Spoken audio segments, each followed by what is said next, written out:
우리는 살면서 몇 번의 불행을 맞이하게 될까요? 계획한 대로 예상한 대로만 흘러가면 인생도 참 살만하다 싶을 텐데 말이죠. 갑작스레 예고 없이 찾아오는 불행에 대비할 힘은 어떻게 마련해야 할까요? 이제 곧 마흔을 앞둔 나이에도 전 아직 그러려니가 되지 않네요.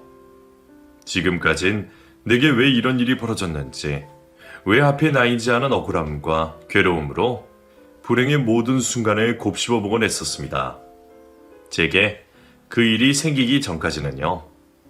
오늘 저에게 찾아온 커다란 불행에 대해서, 그리고 그 순간을 이겨낸 방법이 담긴 제 이야기를 해보려고 합니다. 익명의 힘을 빌려 용기를 본 것이니 편안하게 들어주시면 감사하겠습니다.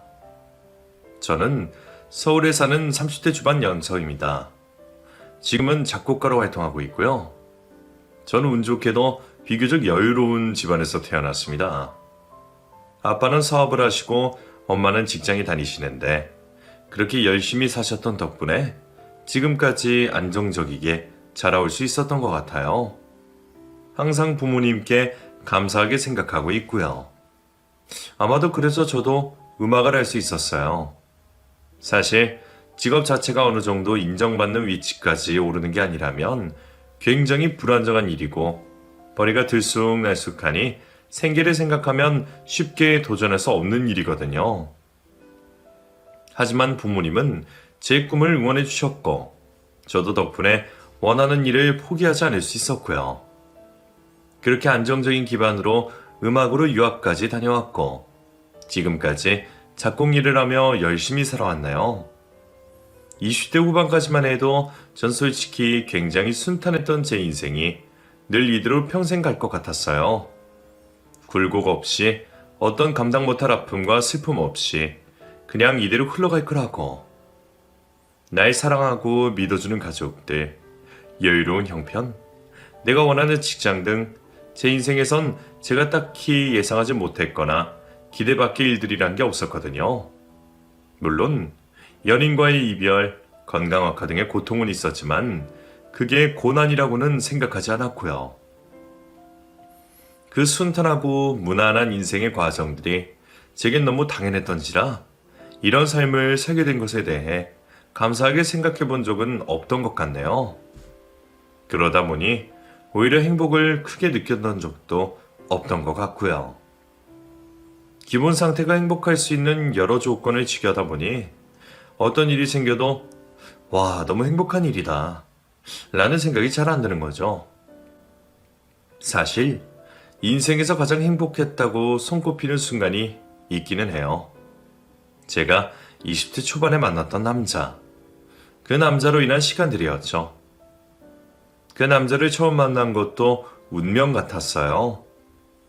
친구들과 불꽃놀이 축제 갔었는데 거기서 행사 아르바이트생으로 일하던 사람과 어쩌다 보니 서로에게 첫눈에 반한 거예요. 연인도 아니고 오늘 처음 본 사이인데 우연한 기회로 함께 불꽃놀이를 보게 됐고 그렇게 20대에 풋풋한 연애를 했었습니다. 남자친구와의 추억이 정말 많았어요. 전부 다 처음 해보는 것들이었고 처음 사랑을 해보는 거여서 모든 게 설레고 신기하고 행복했죠.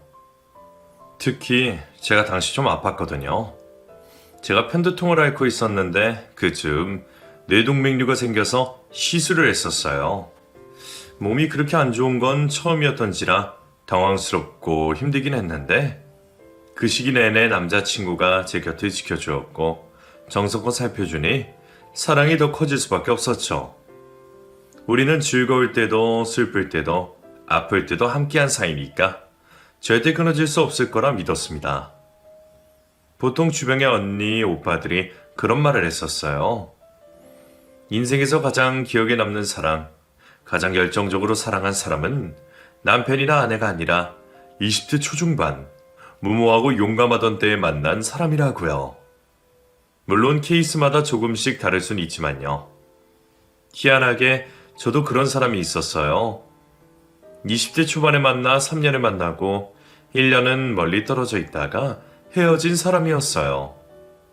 그런데 그 뒤로 다른 사람들을 만나봐도 그때만큼 제가 누군가를 열렬히 사랑한 적이 없더라고요.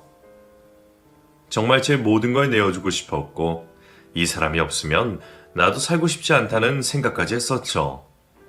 그렇게 최선을 다해 사랑해도 안 되는 게 있다는 걸 깨달았던 시간이었기도 하지만요. 우리가 어쩔 수 없이 이별해야 했던 건 제 유학 때문이었습니다. 전부터 준비했던 일이어서 제겐 갑작스러운 일은 아니었어요. 그렇지만 내심 그 사람을 만나면서 제가 유학을 포기하거나 유학을 가서도 연락하면서 만나다가 한국에 돌아와 결혼을 하면 어떨까, 이런 여러 가지 상황을 고려했었어요. 그 어떤 것에도 남자친구와 헤어지는 선택지는 없었고요.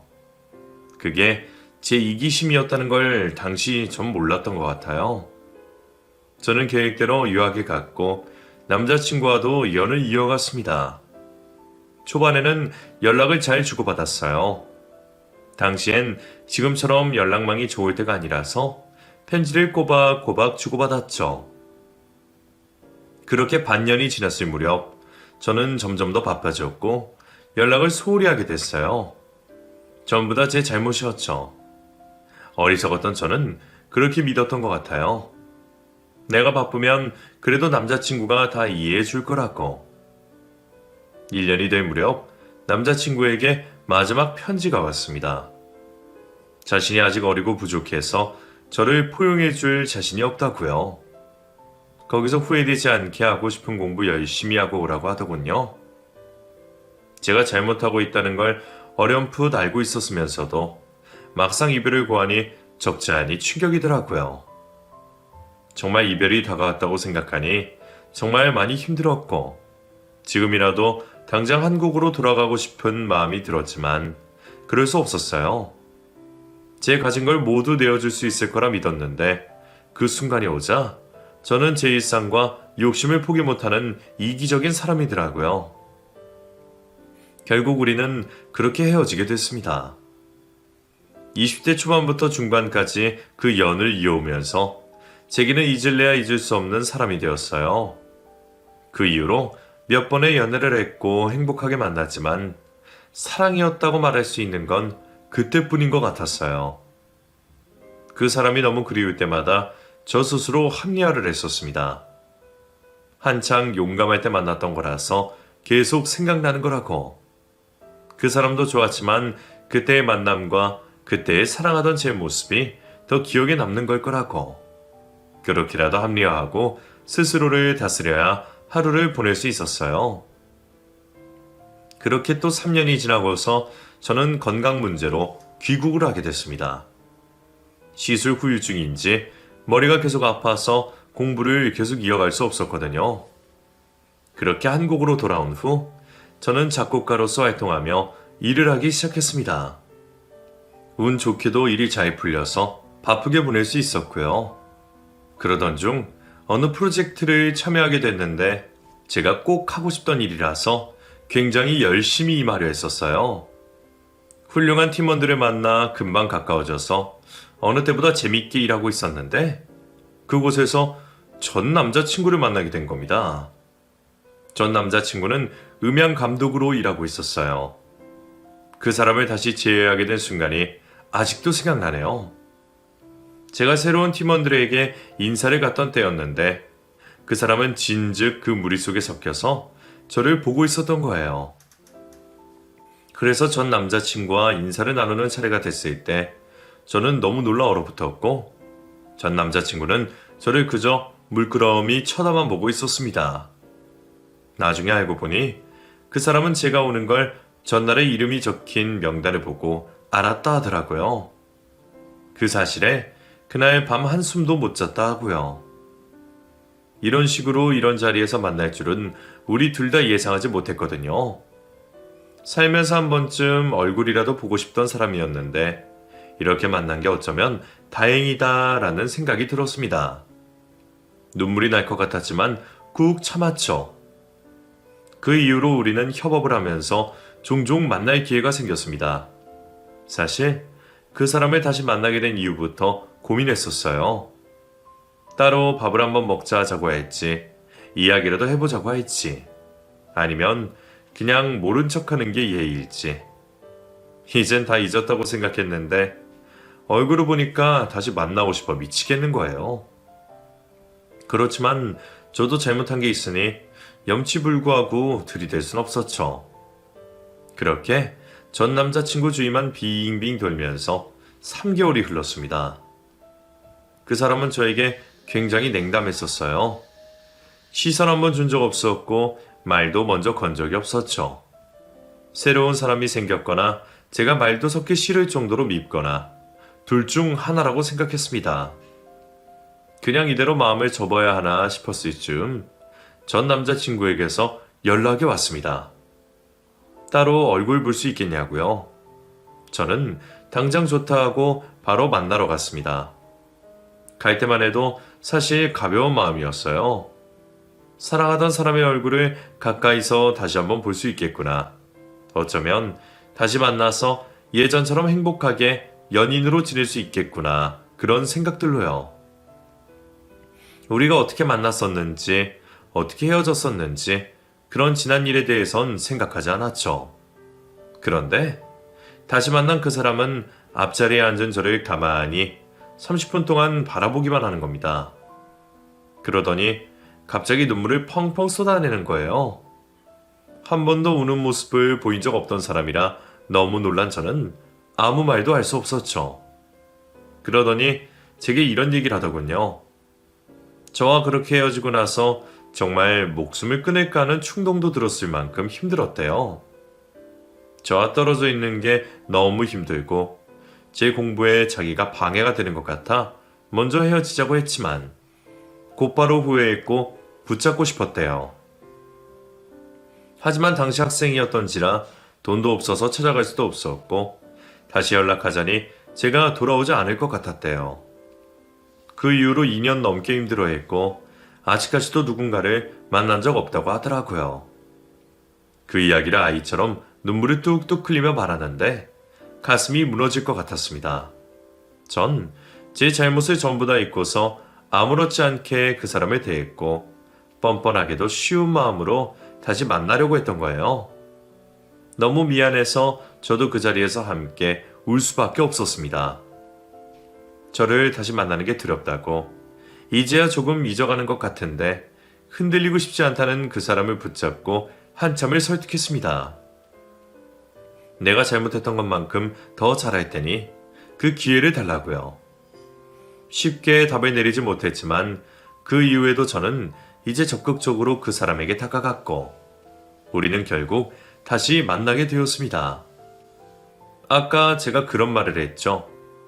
그 사람과의 추억을 그리워하는 건 모든 걸 주고 싶어 하던 용감하고 솔직한 제 모습을 그리워하는 거라고요.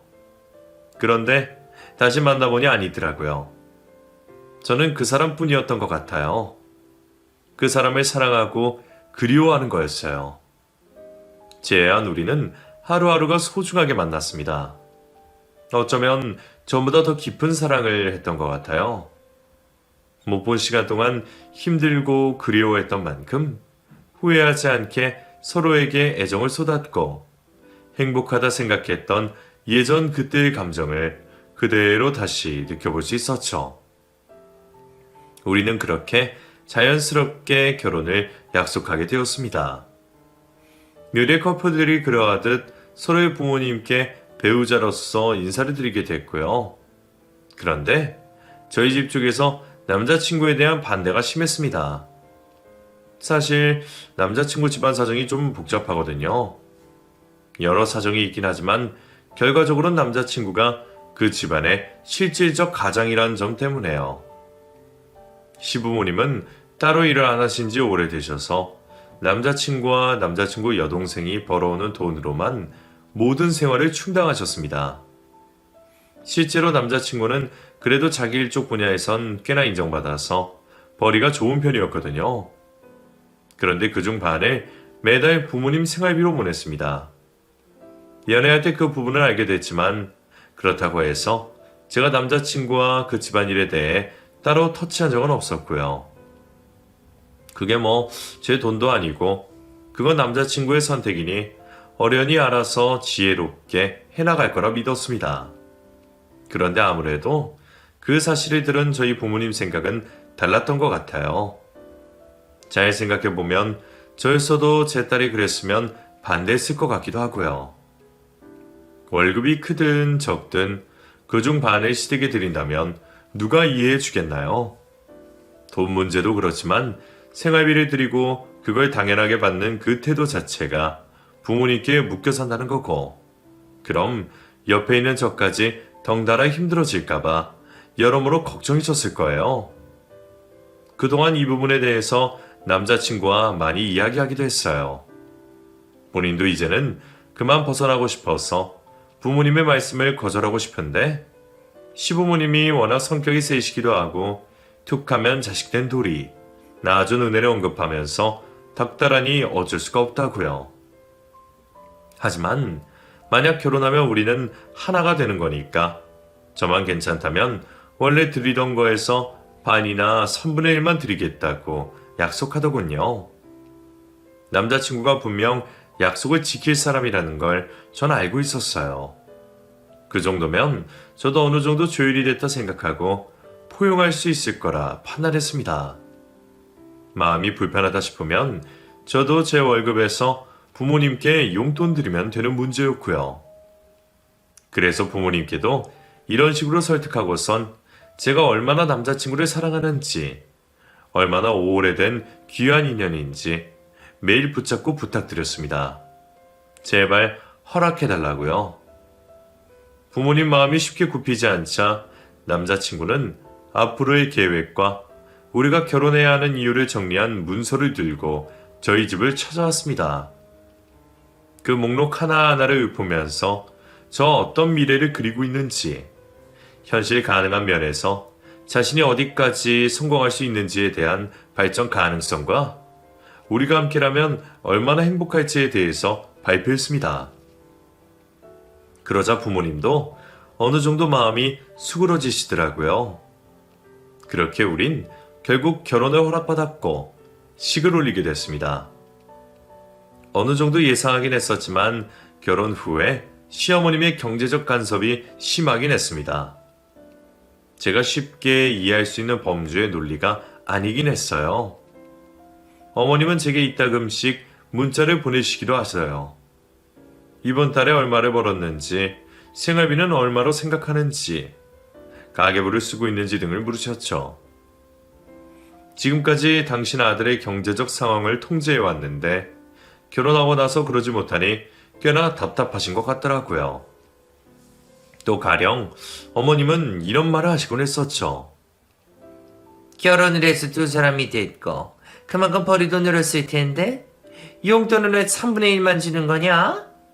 이럴 거였으면 나 이 결혼 안 시켰다. 어? 결혼하면 효도할 생각을 해야지 둘만 잘 먹고 잘 살겠다는 거냐? 피 섞인 년이 이렇게 갑작스럽게 끊기지 못한다. 너 없으면 엄마 아빠가 얼마나 힘들어질지 몰라? 네 가족 생겼다고 그렇게 이기적으로 구는 거냐? 등등 이런 식으로 마음을 불편하게 하거나 이해하지 못할 언행을 자주 하셨어요. 제 월급까지 떼어서 본인 용돈으로 드리길 바라셨죠. 처음에는 너무나 당황스럽고 힘들었어요. 어머님이 정말 남편을 사랑하는 건가? 부모로서 이래도 되는 건가 하는 생각까지 들었습니다. 그렇지만 제가 힘들어하는 상황을 눈치 빠른 남편은 잘 헤아려 주었고 곤란한 상황이 있을 때마다 어머님을 잘 막아주었어요. 어머님이 그렇게 용돈으로 아무리 성화하셔도 결혼 전 약속했던 그대로, 그러니까 기존에 드리던 금액에서 3분의 1만큼 드리겠다는 약속을 지켰기 때문에 원만하게 넘길 수 있었고요. 무엇보다 제가 남편을 너무 사랑했기 때문에 그것쯤은 아무것도 아니었습니다. 물론 누구는 아직까지 용돈을 드리는 상황에 있어서 답답하다고 말씀하실 수 있었지만 저는 괜찮았어요. 가끔 남편이 사이에서 너무 지쳐 보일 때면 어머님이 바라시는 대로 용돈을 드리기도 했거든요. 그런 남편은 그런 거 하지 말라며 저희 부모님께도 똑같이 용돈을 드렸죠. 그러니 제 마음이 자연스럽게 풀릴 수밖에요.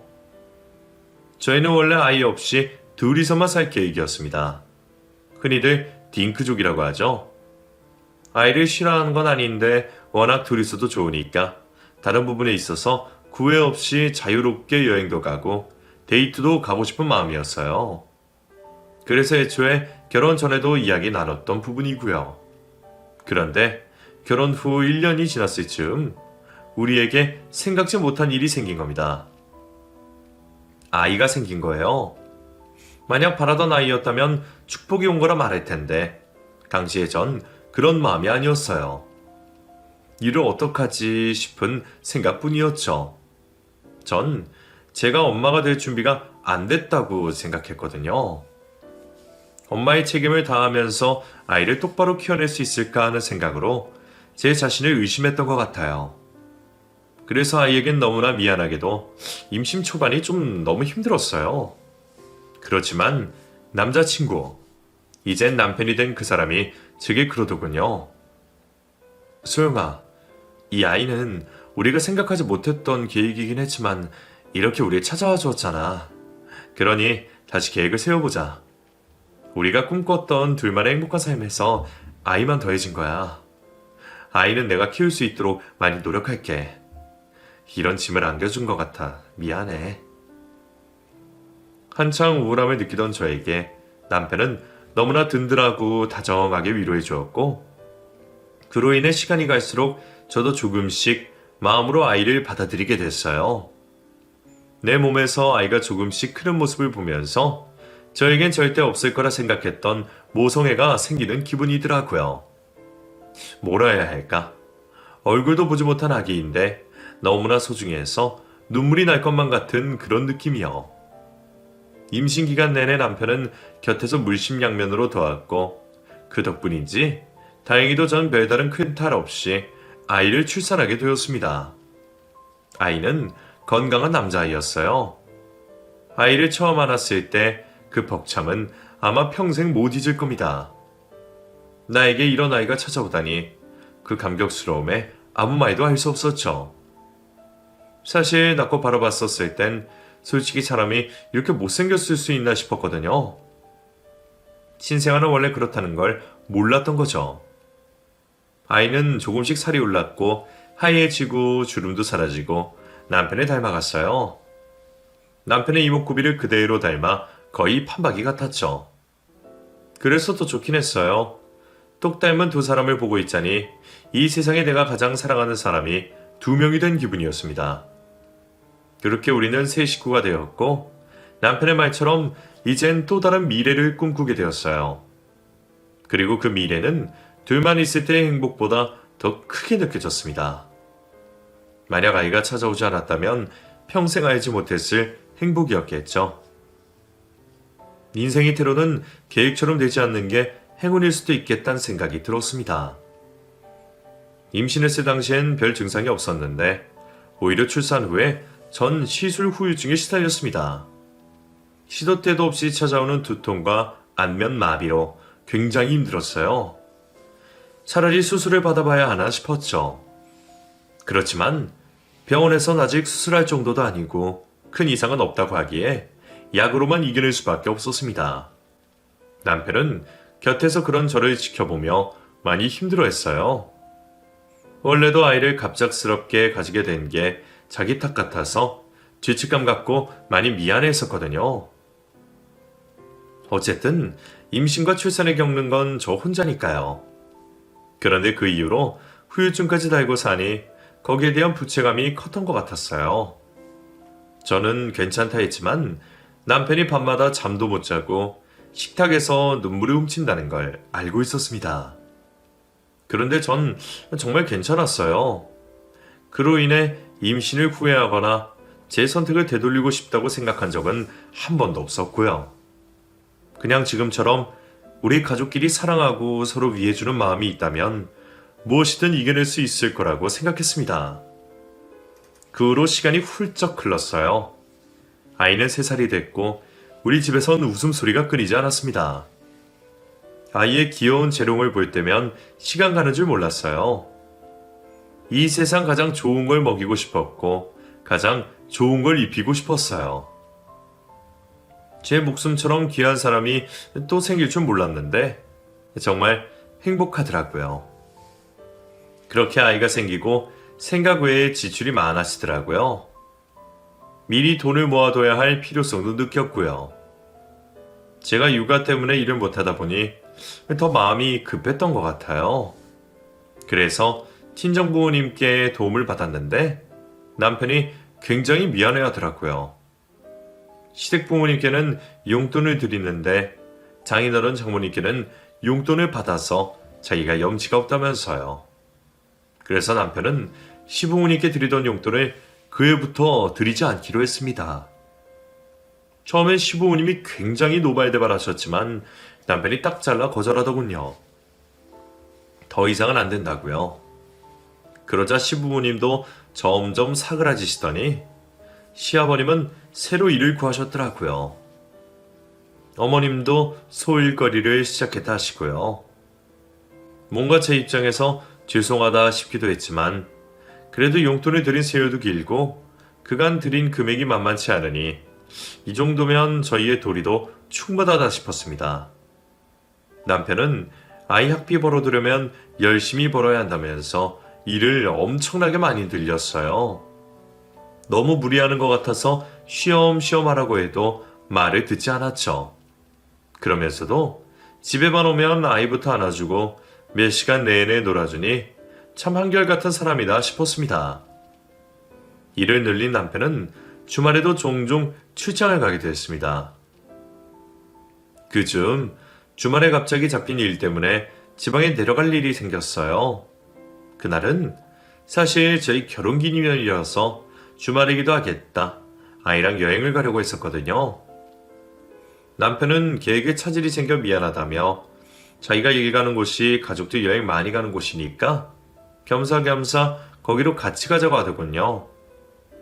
셋이 같이 출발해서 숙소 갔다가 자기는 일하고 저녁 때 다시 돌아오겠다고요.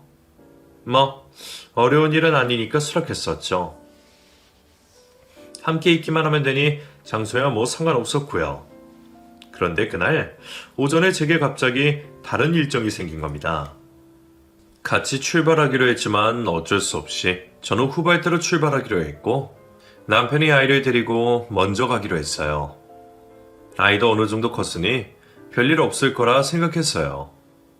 평소처럼 남편과 아이 뺨에 입을 맞추고 평소처럼 인사를 했습니다. 이따가 보자고요. 여느 날과 다름없었던 평소와 같던 평범한 날이었습니다.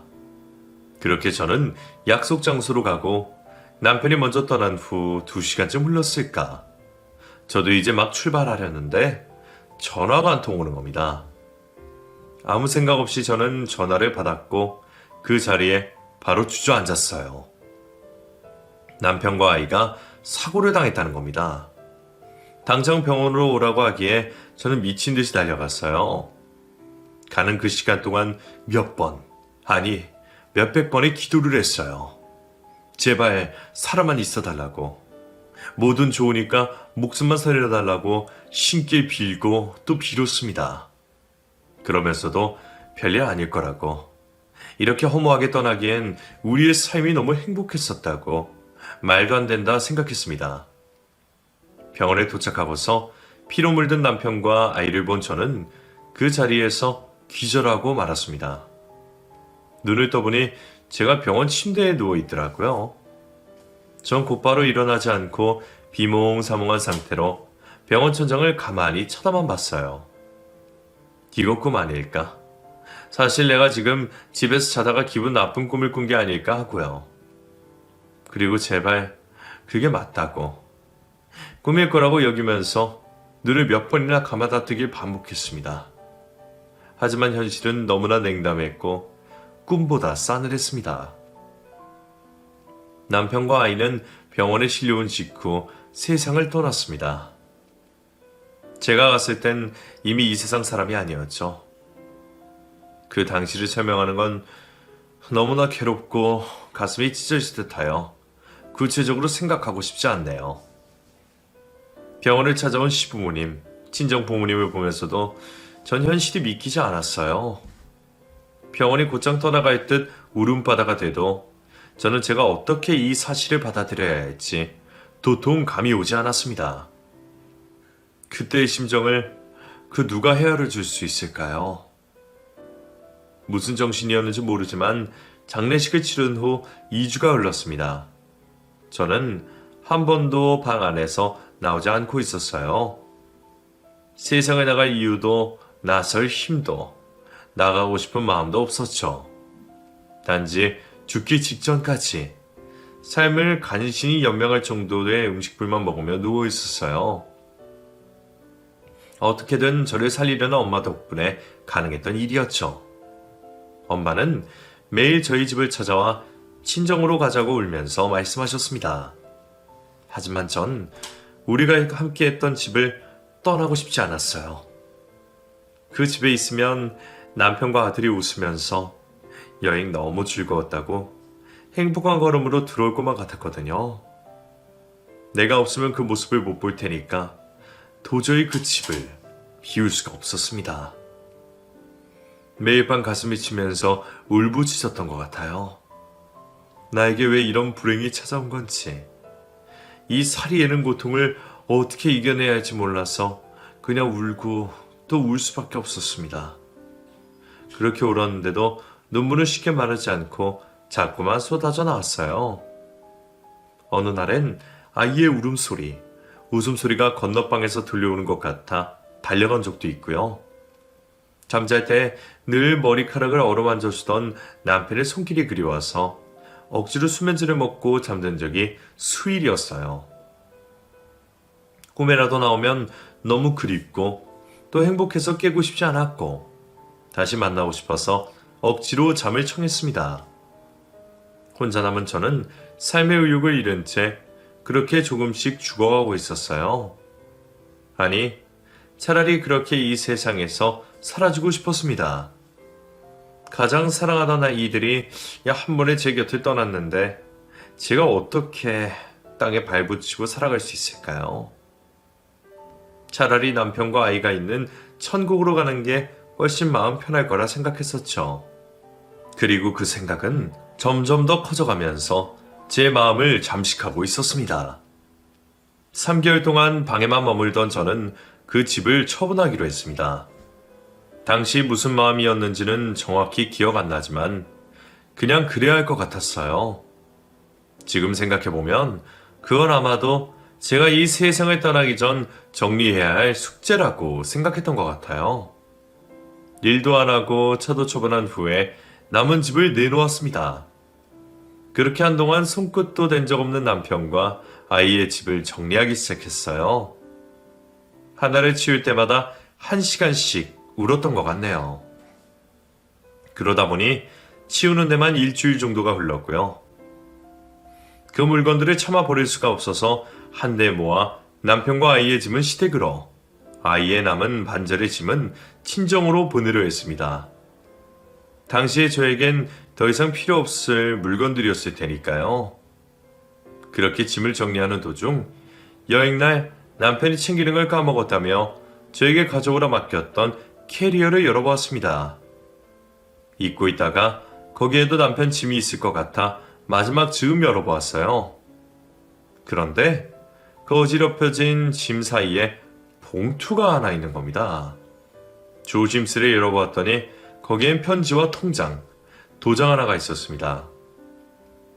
통장을 열어보니 3년 전부터 남편이 틈틈이 모아둔 비상금이었습니다.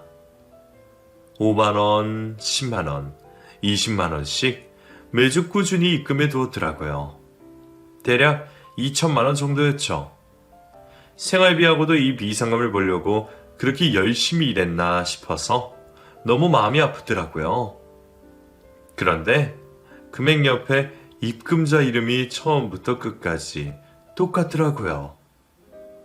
거기엔 소영이 병원비라고 적혀 있었습니다. 그 이름을 보자마자 저는 눈물이 왈칵 쏟아져서 주체할 수가 없었어요. 편지를 열어보니 남편이 손수 한자 한자 써내려간 글귀가 있었어요. 소영아, 결혼기념일 축하해. 언제 이 선물을 줄 수 있을까 생각했었는데 드디어 이번 기념일에 주게 됐네. 네가 지금까지 그 병으로 아파하는 모습을 옆에서 보고 있는 게 너무 괴로웠어. 내가 너에게 아무것도 해줄 수 없다는 사실도 참 견디기 힘들더라. 그래서 시작한 게 이 돈을 모으는 거였어. 이 돈으로 우리 수술 받고 다시 건강해지자. 난 당신이 100살까지 건강히 살았으면 좋겠어. 그게 내 평생 소원이야. 물론 당신이 겁내하는 거 잘 알아. 그렇지만 이제 나도 있고 우리 아들도 있으니 당신은 잘 이겨낼 수 있을 거야. 그동안 내가 우리 부모님 일로 속속여서 미안해. 거기에 대한 미안함과 고마움, 사과를 담은 뇌물이기도 해. 그동안 참고 부모님께 잘해드려서 너무 고마워. 내 빚을 당신도 짊어지게 한 것 같아서 그동안 너무 괴로웠어. 지난 시간을 되돌릴 수는 없지만 앞으로 잘할 테니까 과거의 실수는 살짝 눈 감아주면 좋겠다. 내가 계획하고 꿈꿔온 미래는 항상 너였어. 너의 미래에도 내가 늘 함께 할 거야. 이 세상에서 제일 사랑해? 뒤늦게야 발간한 편지를 들고 정말이지 가슴이 찢어지는 것 같았습니다. 당장이라도 남편이 너무 보고 싶어서 미칠 것만 같았어요. 편지를 읽은 후 저는 다시 또 방 안에만 머물렀습니다. 그리고 저는 스스로 답을 내렸어요. 이 불행에 대해서 그만 생각하고 남편의 편지를 간직하고서 살자고요. 남편의 평생 소원처럼 제가 건강히 살아남는 게 천국에서 나를 바라보고 있을 우리 가족이 진정 바라는 거란 생각이 들었습니다. 제게 찾아온 이 불행을 이기는 방법은 그것뿐이었어요. 살아갈 힘을 찾는 것. 저는 이사를 그대로 진행했고 남편과 아이 집을 우선 친정으로 붙였습니다. 저 혼자 살 집을 구하면 거기에 둘 생각이었죠. 시어머님은 그동안 제게 연락 한 통이 없으셨어요. 딱 한 번 문자로만 언제 시간 되냐고 재산 문제 이야기하자는 말씀만 하셨죠. 그땐 제가 경황도 없고 제대로 된 이성을 차리지 못해서 대답을 못했었습니다. 그래서 이번에 정신이 좀 들자 이사 사실을 어머님께 말씀드렸는데 곧바로 전화가 오더라고요. 뭐? 이 자리가? 너 지금 재산 가지고 도망가겠다는 거야? 당장 거기서 기다려라. 어머님은 그날 저녁 바로 저를 찾아오셨습니다. 거세게 문을 두드리는 소리에 어머님이 적잖이 화가 난 상태라는 걸 짐작할 수 있었죠. 어머님은 문을 열고 들어오자마자 저를 밀치고 집 안으로 들어오셨습니다. 그리고는 거실이 떠나갈 듯 소리치셨죠. 너, 내 아들도 네가 다 가져갔지. 내가 그동안 용돈도 안 받고 너희를 위해 얼마나 참아온 줄 알아? 그래도 내 자식이니까 잘 살았으면 하는 마음으로 일절 한 푼 안 받았다고. 그러니까 너희 재산은 내 몫도 있어. 원래는 너 만나기 전부터 약속했던 거거든. 그런데 그 은혜도 모르고 이제 와서 네가 홀랑 다 빼먹겠다고? 나 다 안다. 네가 다 갖고 도망치려고 이 집 파는 거 아니야. 어머님은 안방에 들어가서 서랍을 뒤지기 시작했습니다. 저는 말릴 힘도 없어서 조용히 말했죠. 어머님, 기억 안 나시나 본데 이 집 제가 해온 거예요. 결혼할 때 집이 안 구해져서 우선 제가 살고 있는 집에서 신혼 시작하기로 했던 거 기억 안 나세요? 그리고 용돈 끊은 지 몇 년이나 됐다고 이러시는 거예요. 주시는 것도 아니고 받지 않는 것에 대해 감사함을 느껴야 하나요? 제가 친정에 드린 돈과 어머니께 드린 돈 비교해 볼까요? 제 반박에 어머님은 마땅히 할 말이 없으셨는지 쏘아보시기만 했죠. 그러더니 하시는 말씀이 어쨌든 여기 우리 아들도 살던 집이니까 어느 정도 지분이 있었을 거 아니야? 아들 쪽 재산이 있으면 지금 빨리 줘라. 난 이제 내 아들이랑 손주 없이도 혼자 살아남은 네 얼굴 보기 힘들거든. 안 그러니?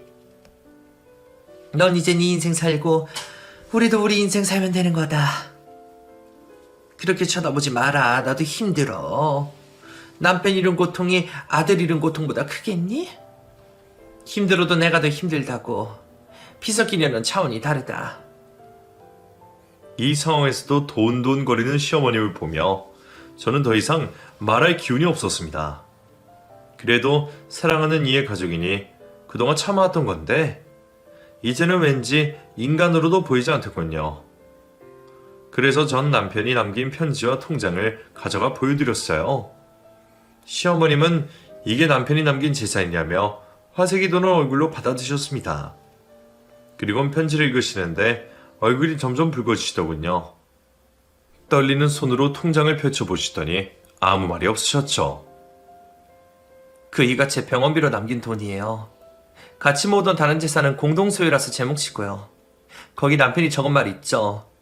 그동안 부모님께 잘해드리고 참아와서 고맙다고요. 인간이라면 저에게 이러지 마세요, 어머님.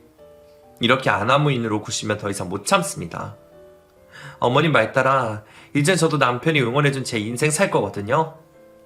남편이 저를 위해 조금씩 모아온 돈이지만 그거라도 받으셔야겠다 싶으면 제가 인심 써서 조금은 드릴게요.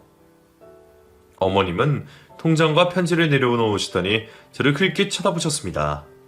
그리곤 아무 말 없이 헛기침만 하시고 자리를 뜨셨죠. 저는 그 자리에 앉아 편지를 몇 번이고 읽고 또 읽었어요.